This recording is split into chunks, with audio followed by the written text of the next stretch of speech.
salamat sa ating napakagaling na political leader, ang Speaker ng House of Representatives, Speaker Martin Romualdez.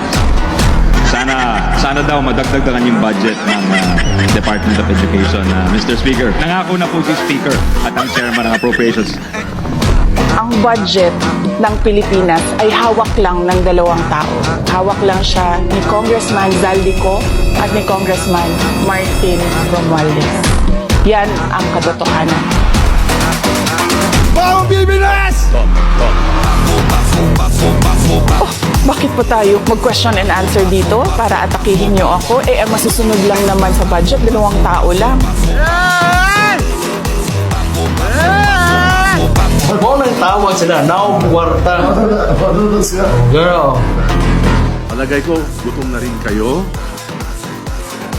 Eh! Eh! Isa pa daw.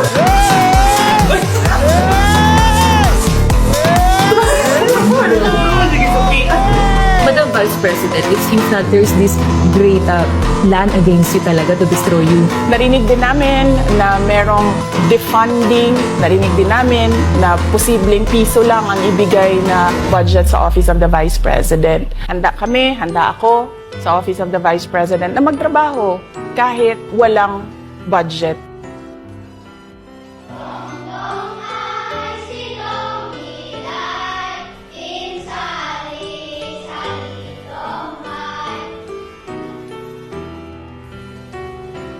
Masasabi ko sa mga katulad ninyo na alam mo yung feeling na hindi ka maaabot, yung feeling na ang layo-layo mo tapos narinig namin na si OVP pupunta dito. Nakatanggap ng wheelchair mula sa tanggapan ng pangalawang Pangulo sa pamamagitan ng Bicol Satellite Office ang 62 years old na si Tatay Edgar. Maraming salamat po na nagkaroon ng office dito sa Bicol. Marami pa ang matulungan nyo. Sa kabuuan, 100 na mga wheelchair na ipinamahagi sa Albay, Camarines Norte, Camarines Sur, Catanduanes, Masbate at Sorsogon.